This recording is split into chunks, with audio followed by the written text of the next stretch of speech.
Welcome to Brave. Be inspired by the best leaders of Southeast Asia tech. Build the future, learn from our past, and stay human in between. I'm Jeremy Au, a VC, founder, and father. Join us for transcripts, analysis, and community at www.jeremyau.com.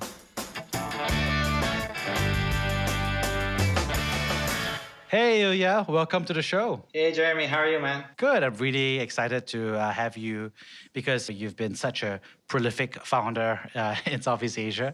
And so I'm really excited to share your journey and what you've learned along the way. Thanks a lot. Happy to be here. Happy to share some insights for the upcoming founders. Yeah, awesome. So for those who don't know yet, how would you introduce yourself professionally? My name is Ilya. I'm the CEO of PouchNATION and founder. Actually, this PouchNATION is my second/third startup. So I've been a serious entrepreneur. Started my career in management consulting, and then decided at a certain point that it was not for me, and been an entrepreneur already for about 10 years, mainly based out of Southeast Asia. Awesome. I got to ask, as a fellow ex-management consultant, why did you do management consulting in the early days? I graduated my university in Milan, was a business school, and as in every business school, they push you to have a high first salary. That's good for the rankings of every business school. So it's a lot better than being an entrepreneur in that sense for the rankings. So anyway, and with myself and a lot of my friends, we've been interviewing for a lot of management consulting role, and I thought it was an exciting way to start my career where the learning curve would be pretty good. So, and on the other hand, I was still young, wanted to travel, see many different things. At that time, I was still based in Italy. I got this offer from a boutique consulting firm specialized in TMD, so Telecoms-Media-Digital. And they offered me a position to go and move from Italy to South Africa. So, how can I say no, right? It's just sounds exciting. Right? When you're just finished university, you go to a whole different continent, discover a lot of new things. So I just jumped right into it. Could you share about how the startup bug bit you? So yeah, I was in consulting by that time, I think already maybe like 3-4 years. This is where, you start seeing repetitive stuff. So slides over slides. Then you start looking around and say, okay, what else is there for me? So I had basically a choice of either to do an MBA, or a lot of my colleagues decided to go for, or do something else. But MBA didn't make sense for me too much because I already had 2 master's degrees in business. So it was I thought it was an overkill. So I said, okay, instead of spending $100,000 for an MBA, I might just spend $100,000 on a startup and hope that the learning is going to be as good. So I took it really just as a learning experience at the beginning. And I think the moment I decided to be a founder was, I think it was 2012, when Instagram got bought for $1 billion with 16 employees. I mean, many people don't remember that, but I still remember the news. It kind of hit me hard. So I said, look, it's time to explore something interesting. It's time to get the hands dirty. And this is where it all began. And tell us more about your first startup that you built. So my first startup was quite interesting. So it was very early in the day, so 2012. I was living in Singapore at the time, and myself and 2 of my colleagues from the consulting, we decided to resign, all of us together. And we're looking at different ideas of what can be done in the digital space and also at different markets. And we already decided at that time that Indonesia, was the market. I left Singapore, moved to Indonesia. And the first startup was really digitizing the F&B space.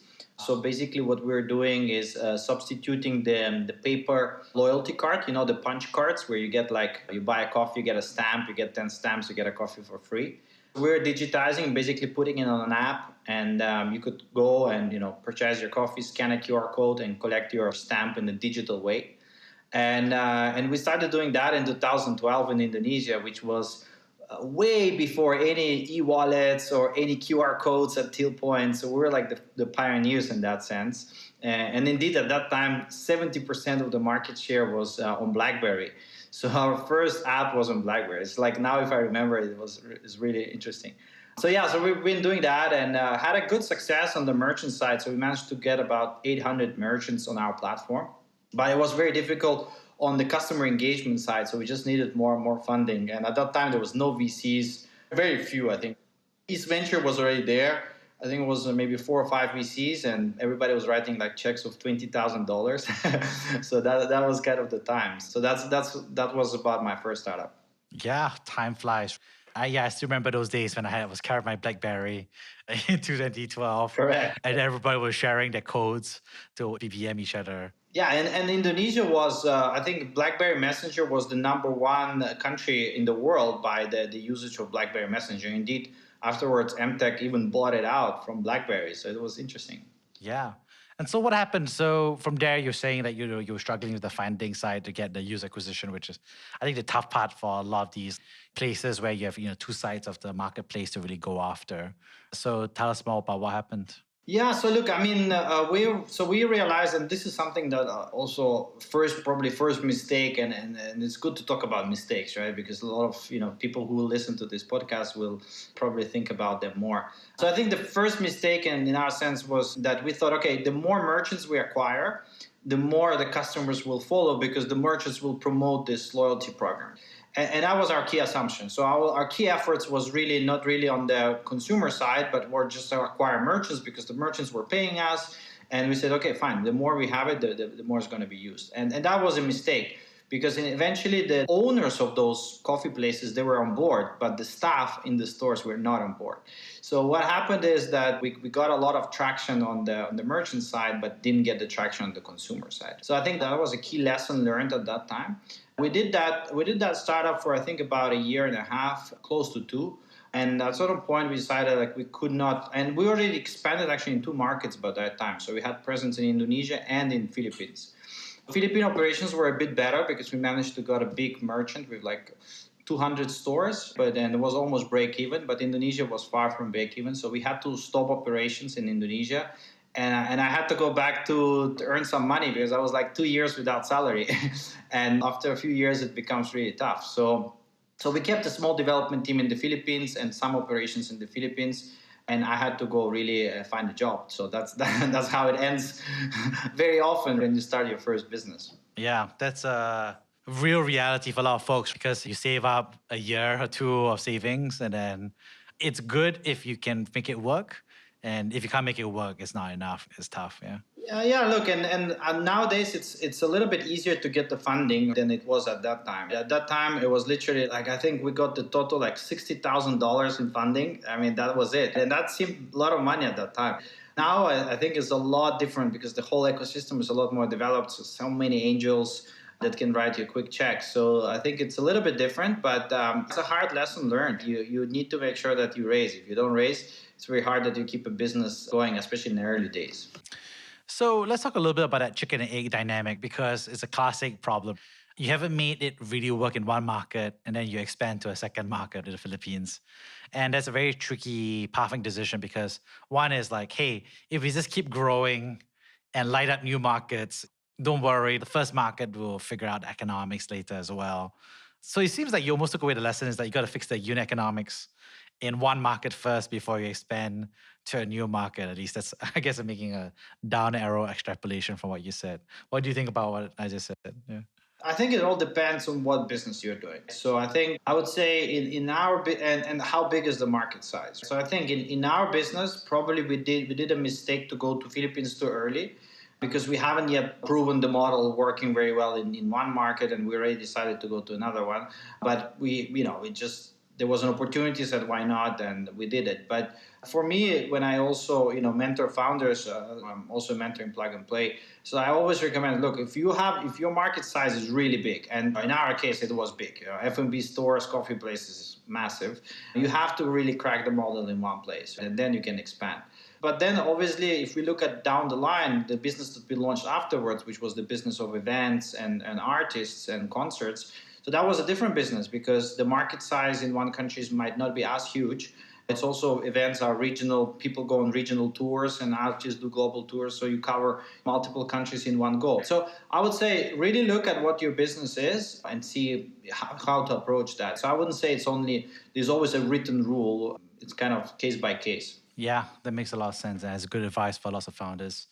I guess today we'll call it failure, right? But what was it like to go back to work? Because it sucks. I know a couple of founders who went through that process. I'm just wondering how you felt Your psychology. Yeah. Look, I think it's horrible. So what happened to me, and I think so I was realizing, yeah. So we didn't manage to raise funds, and then basically what we had, like, we kept like maybe 5-6 employees, and that was kind of self-sustainable. But obviously, I understood that I cannot not work and not get any income for a long time. So. But before looking for a job, I said, okay, I need to take some time off to just decompress and meet some people. So what I did is I took 2 months and I went to the Valley and stayed there in one of those startup hostels just to meet with people, meet with more entrepreneurs and see. And that was actually very, let's say, relieving because I met a lot of founders and, they told me about their issues. And that was something very interesting because in Southeast Asia at that time, there were not that many founders and I felt very lonely. I said, okay, I'm the one who failed. But then, once I went to the US, I found so many people that went through multiple startups, failed, and did again, and that kind of gave me courage to pursue that down the line again once the circumstances arrived.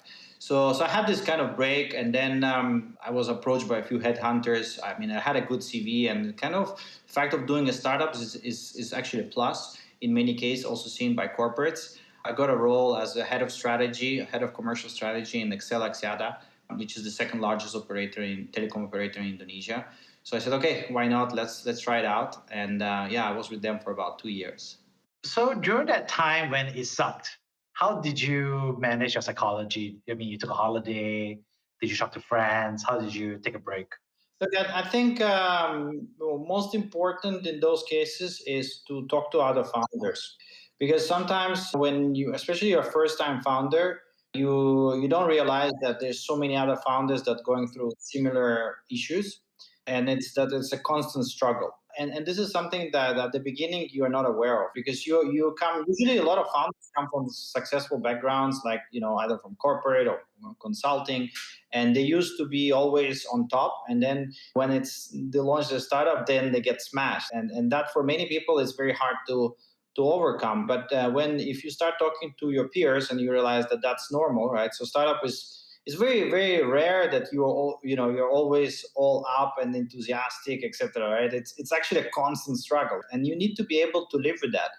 If you cannot live with that, then that job is not for you. So basically, that's what I kind of started like talking to people and realizing it, and that helped me a lot, right? It helped me a lot to understand. Look, I did it. It didn't work, but it doesn't mean that it's purely my fault, right? There's a lot of the things you start with an assumption. The market might not be ready. The funding situation might not be ready. And indeed, it was a lot of different factors that were into play, right? So timing is extremely important in starting your business. And that's what I also realized. So when it comes to talking to other founders, a lot of people who are not founders are wondering themselves, what do founders talk about when they're talking to each other? What do founders talk to each other about? Well, that's a good question, and I think you talk about the key topics that bother you, and usually the key topics are not that many. So one is obviously founders talk a lot about investors, so that's something. Well, it's true, man, and because the thing is, I think also if we look at Southeast Asia compared to let's say US, etc. So US obviously the whole investment and venture capital scene is a lot more developed. So there's also a lot more kind of information and track record on different investors. And it's very different here in Southeast Asia. So VCs just started to invest 5-10 years ago max. So a lot of them, they don't have clear track records, and founders do talk a lot about which investors are good, which investors are bad. So that's one of the topics is very hot. The second one, I guess, is more on product market fit. I think founders talk a lot about that. So whether companies really have that product market fit, because and you might have it in one market, might not have it in the other one. So that's another key one. And I would say the third one that is often we talk about is people management, because as a founder, the moment your startup starts growing, people management becomes a really important topic for you, right? And might never been that important before, right? Because before, even if you worked in the corporate, maybe you're managing like 5-10 people, but suddenly if you have a startup and if you're funded, you're managing 100 people. So that's a lot different. So that's, I think, another big topic that usually founders talk about. So they say, look, a good CEO needs to do two things. He needs to be able to raise money and needs to be able to be good in people management. All the rest will come. So those are the things that we chat about very often. Yeah, and that's interesting because there's almost like two types of people or stages, right? You just talked about. The first stage is being the founder, where you're figuring out product market fit. And then eventually you talk about becoming the CEO, whereas really about the desk fundraising and hiring is the most important skills. So, and that's something that you have seen for yourself, because the first time around you're a founder and obviously CEO of a smaller company is looking for product market fit. And then there's something that you build up over time. Could you tell us a little bit more about what the difference is between being just a founder versus becoming not just a founder, but also a CEO of a growing team? So tell us more about that evolution or change needed. Yeah, 100%. And look, and to be honest with you, not everybody can grow from a founder role into a CEO role, because those two roles are very different. And there's nothing bad about if you can't or don't want to be a CEO. So a founder is really somebody who comes with a problem to solve and is full of creativity and driving force to kick that off and find that product market fit, as you were saying, right? A CEO is who needs to deal with a lot of issues on a constant basis and manage a large organization. So obviously, like the founder part, I would say it's more exciting to a certain degree because you are like discovering something new, you're launching something new. The CEO role is always very painful because you need to make sure that the machine is well oiled and it works well. And there's a lot of I always compare a startup like a sinking boat with a lot of different holes. So the question is, and you only have two hands. All you're doing is tapping those holes to make sure to minimize the water coming in. And that's your constant work. And that becomes, that's not for everybody, right? But that's the role also of the CEO and to kind of bring the organization forward and to grow it. Yeah. How should a founder think about managing their time? Because it's a tough one. There's all these things to do, then there's all these like larger things that you should get around to doing. And then if you suddenly become a bit more successful, the investors start calling you or messaging you to talk. How do you go about managing time? How do you think about that? Look, I think managing time is very important. I think many people don't manage their time very well for different reasons. Some people are too detailed oriented, which on a larger scale becomes very difficult because you just spend so much time going into details where you should be able to delegate. There are some people who, on the opposite, are too high level. So like they get some funding and they start like going to all the conferences, making speeches, and doing podcasts. Nothing bad about podcasts, by the way, but they forget completely about the business. So I think those are kind of the issues that I see, right? So how does a founder know what the best thing to do is? Like, that's a tough one, right? Yeah, so I think that the balance. So what I would say is just to going back to the question of time management. I think is to have the right balance between not overdoing it in terms of like being too micromanagement and also not overdoing it on the other side. So obviously, there's a lot of tools that people use. I think one tool that I would recommend to everybody is before you start your week on Sunday, organize your week, because that's extremely important. Organize your week, see which meetings you have, which are the most important meetings, which meetings you can skip, and plan your day for 5 days ahead, your week, sorry. Right? This is what I plan it on Sunday, but don't plan it on Monday, because you get a Monday and it's already too late, right? Monday, you're getting bombarded by emails and you get dragged into things you don't want. So that's one like quick tip. The second tip is do a half an hour meetings in your agenda by default. Don't do a 1 hour meetings. It's always very easy to talk more. It's very pleasurable, especially if you like your colleagues. But then you become extremely inefficient because instead of how many meetings of 1 hour you can fit. Thirdly, always think: can you really add value in that meeting? Right, and if you can, then go for it. If not, then not. Right. So we know that in business, meetings is what kills your productivity. So in a good and a bad sense. So that's probably the key skill that you need to know if you want to be a good in time management is what meetings to attend, how long do you want to attend them, and if you cannot contribute, just leave. And make sure you have a culture where people can accept that, right? So I think those are the practical tips probably I would give some young founders. I think the way I used to think about it was like the difference between creator time and manager time. And creator time is when you get to focus for like 1, 2, 3, 4 hours or something very deep. And then manager time is like what you just said, that crazy blitz of meetings with your one-on-ones or external stakeholders, which is a lot of work. Yeah, for sure. And you need to balance also, as you're right, in terms of the thinking part versus the doing part. And to be honest with you, the more and more you need to do the thinking part is very important. Is because if you don't think, nobody else in your company, well, maybe your co-founders, but many few people will be doing thinking, right? Because everybody is there to execute. But sometimes you might realize that you're executing the wrong thing. And this is where I step back and take an afternoon, sit down, do some research yourself, right? Not necessarily with anybody else, but just think, okay, is this the direction really right one, right?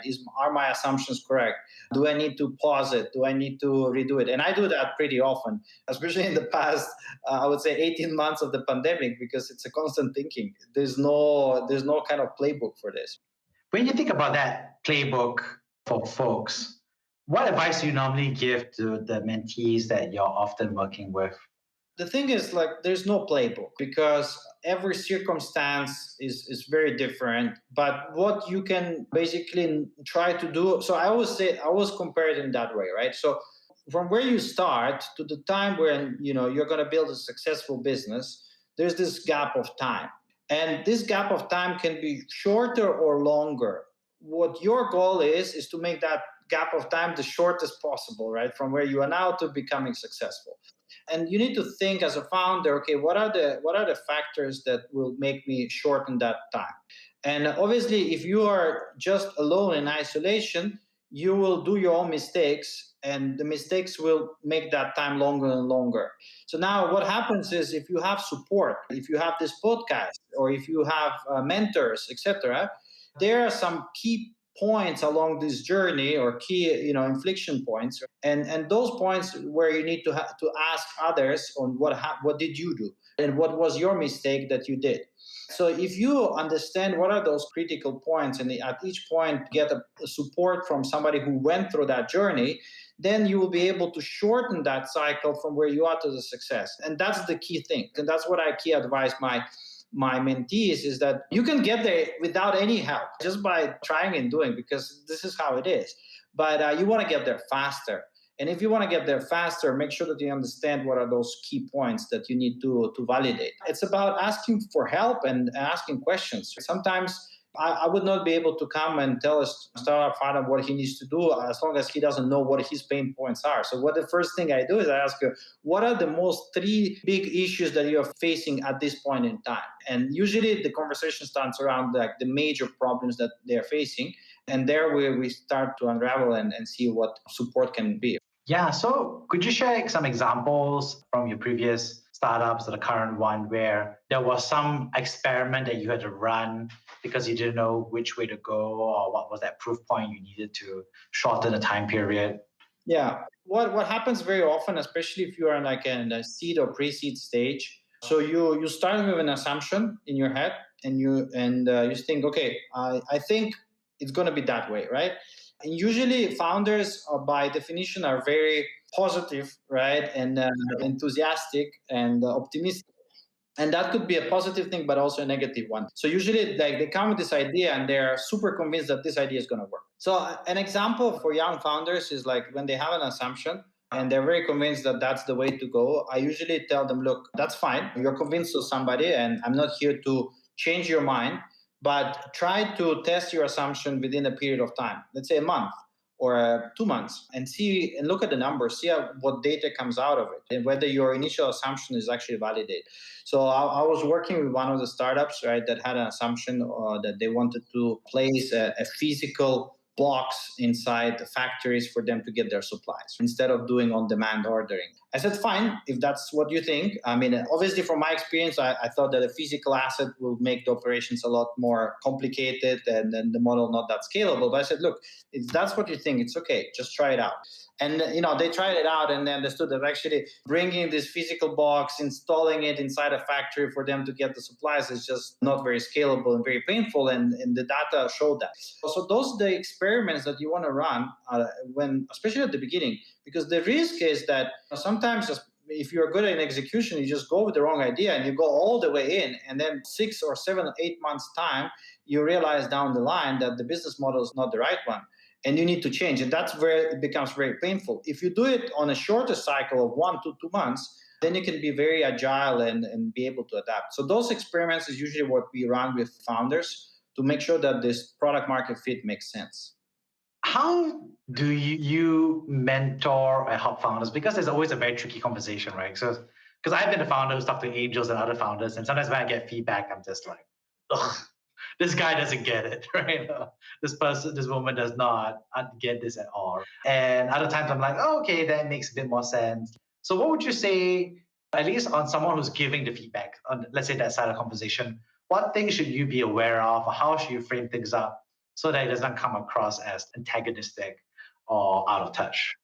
Look, I think there's a few things. One thing is obviously you need to identify the startups where in an area of expert that you are basically understand. And this kind of matchmaking process is very important. If you ask me to advise a startup in a field that I don't know, quantum computing, right, for example, I have no idea anything about quantum computing. So it will be very tough for me to give valuable advice beyond something generic. And so I think the first step is to really identify areas where you've seen different models working or not working, right? And also as a mentor, like, I've been in Plug and Play for about 5 years. So you go every year for a batch of startups and you start seeing certain patterns, especially across certain sectors. This is where you can be more helpful. Let's say I've seen a lot of insurtechs, are founders in insurtech startups, but also because I menteed a few, right? So this is an area where I feel fairly comfortable that I know which models are there, et cetera, et cetera. And similar happens with investors. So I think that's one. Obviously, two is to obviously be humble, and I think that's kind of the startup mentality, right? Nobody is arrogant in terms of knows it all, because we all know that it's a constant experimentation, and models that might not have worked in the past will be unicorn in the future. So that kind of mindset has to be there. And I think the third one is when you, instead of telling what people should do, ask them questions. And I think this is very important. It makes people reflect. Yeah, and the third one I was saying is that instead of telling startup founders what they should be doing, because ask them good questions. A good question will make them reflect. And I think your main objective as a mentor is to make sure that the founder arrives at the right answer by himself. And that process can be done only if you ask him a question and person starts thinking. This is very important because in that case, you are not appearing as antagonistic, as I said, or arrogant or anything like that, but you are just basically asking questions. So I think I found that technique quite useful for people to get them, and also they went through the process. So that usually works in my opinion. Great. And for the founder side, obviously they are always getting advice from everybody. Advice from VCs, getting prospective VCs and investors, employees, parents, relationship partner. How should a founder prioritize and sort through all the different types of advice? I think majority of the founders, they do have some sort of gut feeling of which direction they want to go. And that is important, right? I would not underestimate that, because sometimes we're in a field of technology where we are creating something that was not there before. So sometimes also your data might lie, because I just give you an example. You might go and do a survey of customers, and after certain survey may result in saying, look, I don't need it. But why I don't need it? Because they never seen it before, right? It's like if you go and ask before the first iPhone whether people would be okay with a phone without any buttons, and they probably would say no. Why? I want my keyboard. Why? Because they never seen it. They never know how user friendly it is, and this is also a mistake. So it needs to be very careful in not falling into that mistake. So to go back to your question, is you need to know, you have that gut feeling, but obviously take into account feedback. And what is even more important is that if the feedback becomes repetitive, that's what I always advise. Write your feedback down, especially with investors. You do your pitch to 50, 60, 70 investors. If you see that certain feedback becomes repetitive, then maybe there's a problem. Or maybe you need to change your pitch, or maybe you need to change your business model. And this is what you need to be really looking out after. Yeah, that's so true. And how should a founder, or how do you react to negative feedback? So sometimes people give feedback and it's very poorly worded, or it's kind of irritating or super negative, and it just frustrates me to no end, right? And obviously that's on them to some extent in terms of how they chose to deliver it, intentionally or unintentionally. How should a founder manage their own psychology and saying hearing negative feedback or negative tone feedback? Well, look, I mean, I think feedback is extremely important. Let's just be honest. You will still be irritated when somebody tells you that your startup is shit. Sorry for the term, because it's your baby, right? You will still be irritated about that. But on the other hand, you need to be smart enough and rational enough to try to kind of get the message, the main key message out of the feedback, and not take it personally. So obviously it's tough. It's tough, especially if you hear constant rejections. But what helps also, what one advice is that instead of just hearing the rejection, ask questions back and say, okay, but why do you think so? What made you come to that conclusion? If you try to go through somebody else's thought process, then you might understand that actually it might not be even your startup might not be the problem. It might be the problem that the investor is just not comfortable with that sector because they haven't invested before. So it's very important that you really try to understand the thought process. And once you understand that thought process, so I would say majority of the cases might not be even your fault. It's just no fit between the parties. Thanks so much for that. And it's something to tie things off here. Obviously, you've gone through a lot of positive feedback, a lot of negative feedback over the years, and you've also gone through good times as well as bad times. Could you share with us of a time where you had to be brave? Yeah, look, I think we definitely went through, I would say last year was a very tough year for us. So, well, PouchNATION is a company which is highly exposed towards entertainment and hospitality sectors. Obviously, with the pandemic, which was something that nobody could have anticipated, we obviously found ourselves in a very tough spot. When the year before, we just closed our Series B round with Traveloka and SPH and riding the wave up and increasing our revenue month on month, and everything was going great. And then suddenly, in the month of, I think it was March last year, everything dropped to almost zero. And that's where it was some tough spots for us because we had to be brave to be able to continue the business, because one of the obviously suggestions on the tables was just to hibernate and let everybody go, hibernate, keep the money in the bank, and wait until the whole crisis and pandemic passes by. For me, that was never really an option, because I thought that the company is made out of people. If we let everybody go and hibernate, we will lose our best people. And once you lose your best people, you lose basically everything. So for me, it was, you can never save enough money, but you need to start generating new revenue streams. And this is what I think, I had to be brave to kind of put my foot down and say, no, we are not going to hibernate. We are going to continue, and we are going to try to make money again in new ways. And I think this made the company survive. This made the company survive because we came up with a new product, which was a wearable that can track your body temperature, which was very COVID friendly. And we launched it on Indiegogo, and it was a success. And then we raised some more funds around that product and managed to keep on going. Right. So again, it's a moment where anything could have happened, and I could have taken the wrong decision. But I felt that you need to be brave enough to basically follow what you believe in, and not let your main people go. Wow, that was a tough one, I'm sure. Lots of people giving you lots of different advice during the pandemic, and everyone's just kind of scrambling and trying to figure it out all at the same time. When it comes to a crisis, how much should a founder CEO solicit that internal piece? Obviously, there's like the VCs who you're working with at that board level. Then obviously there's an executives that you're working with and figure out the plan.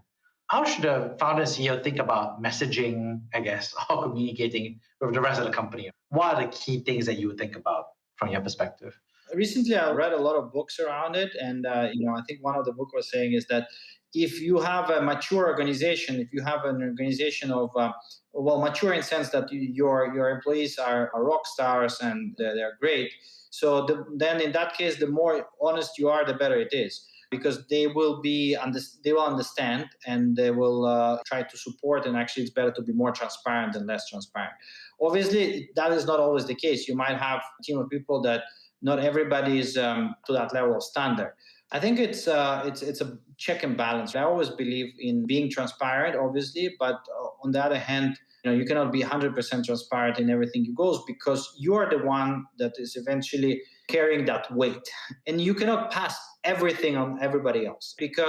And I've seen that personally, because sometimes when I pass that weight that you're carrying as a founder to somebody, people just crack. and they cannot mentally live with it. Example, you're a founder, you know you have like 2-3 weeks runway left. This is a major burden on you. Now, if you give that burden to an employee, even if he is a senior guy, he might not be mentally able to live with that, because he's, oh my God, what's going to happen? So I would say it's, but on the other hand, there's certain things that people need to know. If you're struggling, if your business is not going well, you need to give signals to your people and make sure that they understand what they're going into, right? On the other hand, is also not right is to completely isolate yourself and keep your problems and then not share them. So again, it's a very tight balance. And it's a balance between retaining people in a certain case and making sure they don't crack. But on the other hand, sharing the information and making sure they know what they're going for and what they need to do and when they need to step up. So I don't think there is like an exact formula how you balance between the two. And it also depends. This is another book, The Wartime CEO and the Peacetime CEO, right? It also depends in which circumstance you are.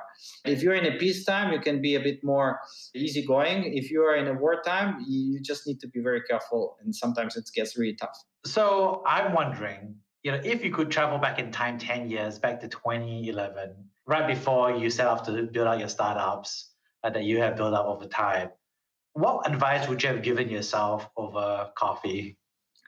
Well, I think it's a very tough question. So I think one of the key mistakes I've done probably in my first startup is that I was not the one in charge of fundraising. And I think that was a big mistake. I think as a CEO and founder, you need to be in charge of fundraising.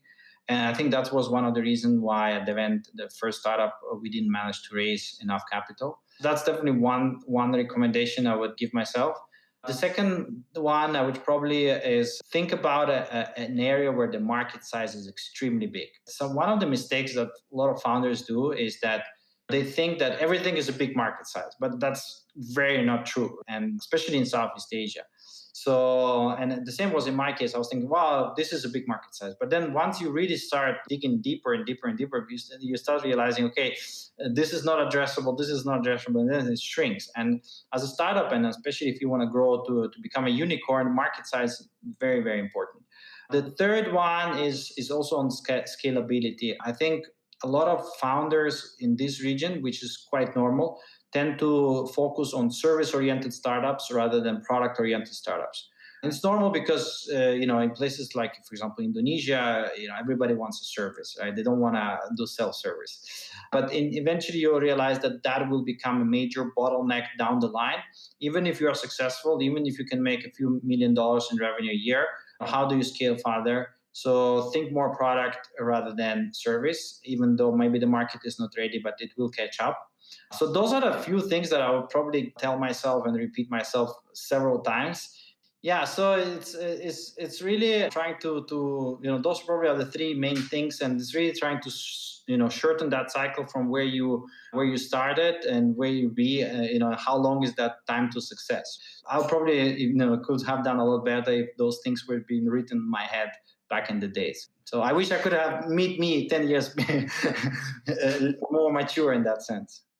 The three big themes that I heard from you was firstly, really the first part about your journey from being a management consultant in Europe to being a founder in Asia, not just in your first company, but also eventually your second company. And I really thank you so much for sharing, especially about the struggles of the first startup that helped you basically make you a better founder today, but also allows you to share that true story about you actually having to go back to a full-time job after being your first-time founder and using that set of experiences and the holiday to kind of get yourself stronger for the second one. And I think that's a strong story in itself, because I think a lot of founders really see that glossy hockey stick curve, right? Like everybody nails it on your first startup, like Mark Zuckerberg, and at least the public perception about Mark Zuckerberg did, to be honest. And I think that's an interesting dynamic to share.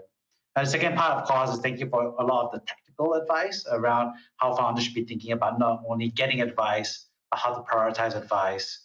And conversely, on the other side, how mentors and other founders can give advice or be present for other founders as well. So there's a lot of that dynamic around how to think, how to prioritize your time, how to make decisions. And a lot of that was birthed from your experience as a founder. The third thing that I really enjoyed you sharing, of course, was everything that you talked about in terms of the nuts and bolts, I would say, of expansion, market expansion, unit economics, what you really need to build, is true because I think we focus on what we're building right now, and we're not necessarily thinking about a TAM, the total addressable market. We're not thinking about making sure our first market is locked in and has the unit economics squared away. And that's really good advice for everybody to be mindful for in the future. Thank you so much, Ilya, for coming on the show. Thank you for inviting me. Thank you for allowing me to share. It was a great chat. Thank you for listening to Brave. If you enjoyed this podcast, please share this episode with friends and colleagues. Sign up at www.jeremyau.com to discuss this episode with other community members in our forum. Stay well and stay brave.